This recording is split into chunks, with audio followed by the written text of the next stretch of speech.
millions of people in ways that, I think you can maybe even ignore if you're not personally impacted.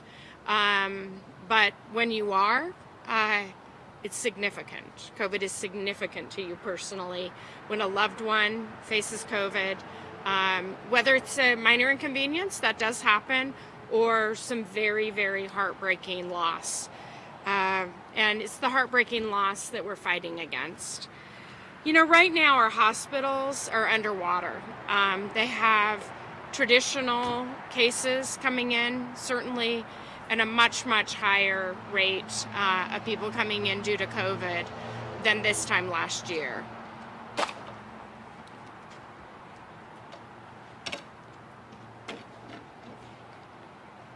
And sadly, 85% of people who died from COVID from January 1st through September 10th were unvaccinated.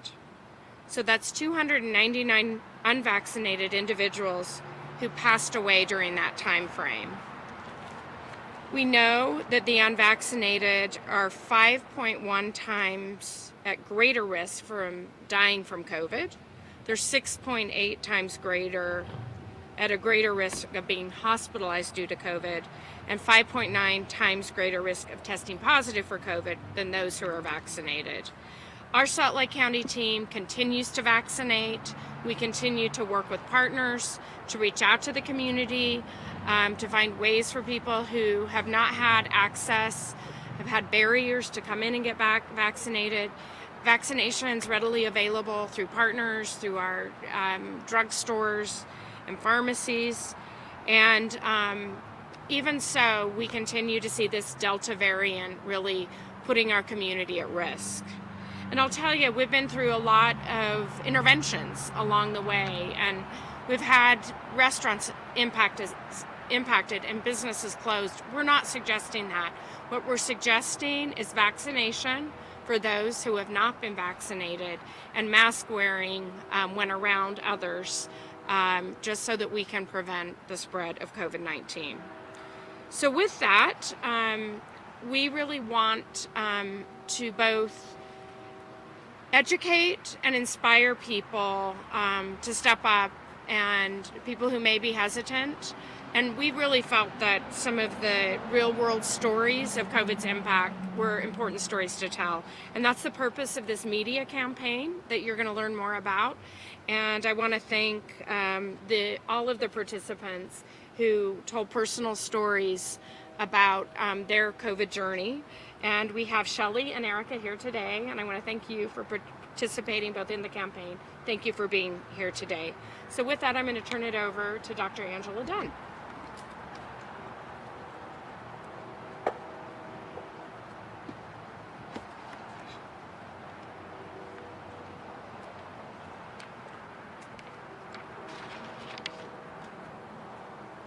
Okay. Good morning. So the politics associated with this pandemic have obscured the scientific facts and the human impact that COVID has had on our families, our friends, and our communities.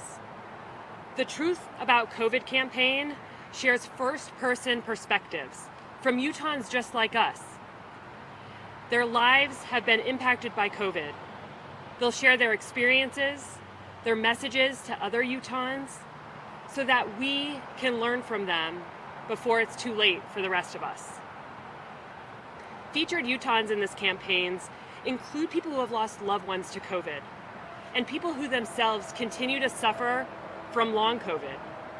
It tells the stories of business owners, creative professionals whose livelihoods have been seriously impacted by this pandemic. And you'll hear from the healthcare workers, the school teachers, and members of our communities of color and the LGBT community. I hope you take these stories to heart and then take action to protect yourself, your loved ones, and your neighbors by choosing to get vaccinated. I'm honored to introduce our speakers today. We've got two of our campaign participants, high school biology teacher Shelley Wensbar and Erica Say, a parent and a pediatric physician assistant. We've asked them to take a minute or two to share their personal stories with you about what the COVID vaccine means to them.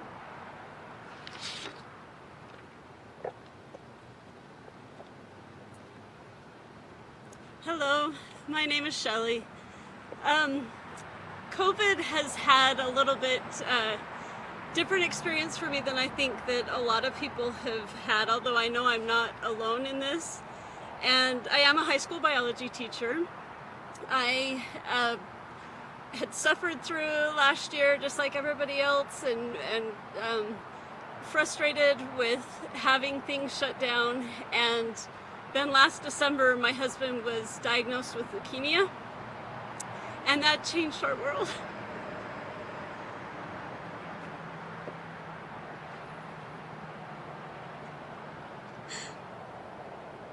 I'm sorry. Thought I'd be able to get through this.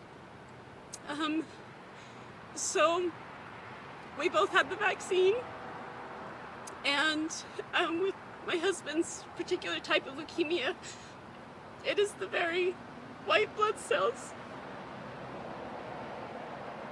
that would make the vaccine effective. And so he's right now, so it really didn't work for him, and now it's completely ineffective because he's in the hospital right now with a bone marrow transplant, and things are really looking good. They're positive, but I need the help of the community,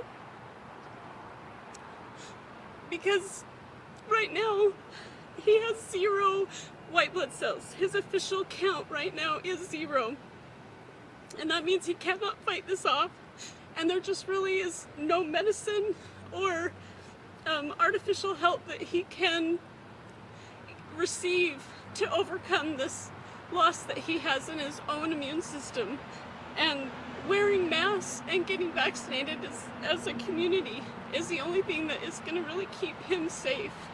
And as a school teacher, I'm there every day in the classroom with these students who I really would love to encourage to get this vaccine and to wear masks and to help keep our community safe. It's not just my husband that's going through this.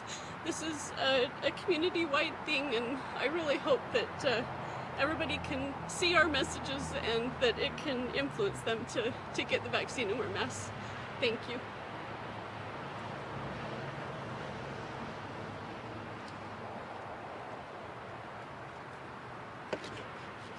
Good morning. My name is Erica Say. I'm a pediatric physician assistant in this community here in the Salt Lake area. I've been practicing for 10 years in this community. I am a parent of 3 children, one who has been in the hospital 6 times due to underlying medical conditions. And luckily, when my daughter had COVID last year, he did not test positive. I want to reiterate some numbers and some facts to the community, to everybody listening right now. They are delaying surgeries at Primary Children's right now as we speak because they are full. It's not just COVID. We have rhinovirus, we have adenovirus, we have enterovirus, we have illnesses almost at the level of January, which is the dead of winter right now. We are seeing RSV at levels we've never seen in the early fall before.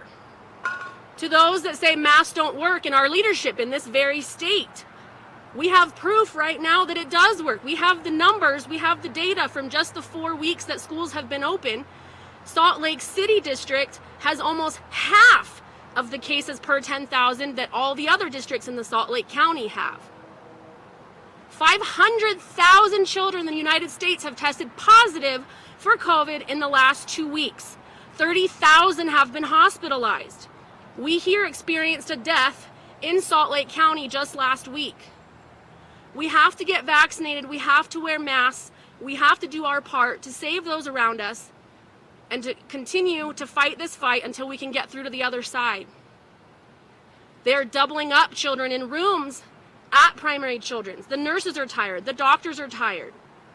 We can't continue to fight this fight anymore without the help of the community, and that includes every single person out there. Every single person's decisions make a difference. Don't think that yours won't make a difference.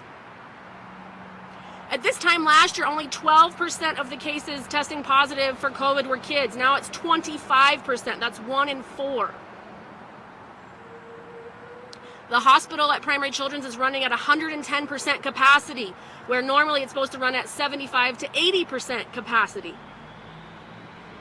We are hurting our children. The decisions that you're making are hurting our children. It may not be directly your children, could be your neighbor's child, could be your community church's child. It could be the adults. We just listened to the mayor say that we've had over 200 deaths of unvaccinated people, adults in this community. We need to get vaccinated. We need to wear masks. Please, please listen to your healthcare providers. Go and meet with them if you have concerns, if you have questions. Please read the legit and 100% scientific facts. Don't believe things from your neighbors or from sites that are not completely verified. Thank you for your time.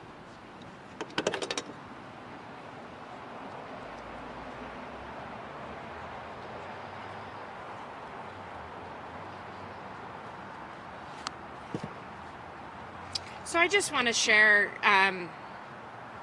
from a personal perspective as a mom, my greatest day of relief was the day that my youngest was able to get vaccinated. And I know that many parents who have younger children can't experience that relief yet. And we can support them by masking when we're around others, by making, by even vaccinated kids masking when around other kids to allow for that extra comfort and support of the unvaccinated kids. And I'll tell you again, my greatest day was the day that I was able to take my child in for his vaccine. I have a lot of thoughts today. I'm excited about this campaign as yet another step, but I just want to encourage people to address the barrier that they face as it relates to becoming vaccinated if they're not yet vaccinated. If it's you need some support with an employer, just call my office. We have resources. Call the health department. We have resources. I ask also that neighbor to neighbor, you help persuade, you help transport, you help identify a location and a time where somebody can get vaccinated, and one neighbor to the next, one friend to the next, one employee to the next. We work to get our community's health restored. At this particular time, my greatest concern is the one raised, our hospitals. We just don't know what's around the corner in terms of lost life, not due to COVID, due to an accident or an illness that was unknown, an unavailable bed, personnel not being able to respond as quickly as we're used to in our healthy community. These are real risks to us right now. And, you know, there were stages of COVID where we had concern over our economy, over the viability of our restaurants, over our general welfare.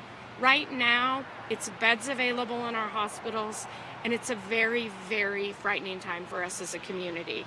So with that, I want to again thank Shelley and Erica for your courage, for your time, for being willing to publicly send the important messages that you're sending today.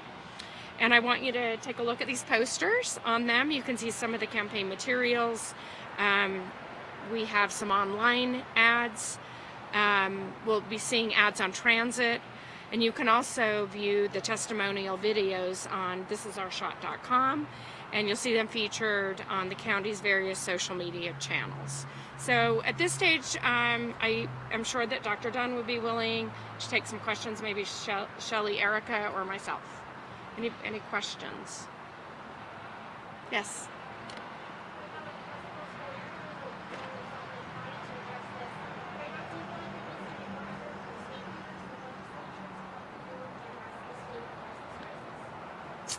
You know, the county, using its broad resources, the county health department, we are coordinating with schools, we are coordinating with testing, we are case tracing, we are targeting our limited resources, we're expanding resources, we're budgeting.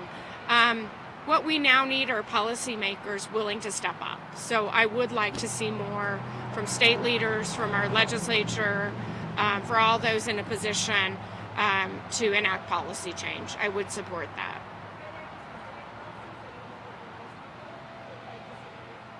You know, we know masks and vaccinations are the tools. So any policies around vaccinations and masking, I would absolutely appreciate coming from policymakers. All right, any questions for Dr. Dunn or the others? All right, thank you so much. We appreciate you.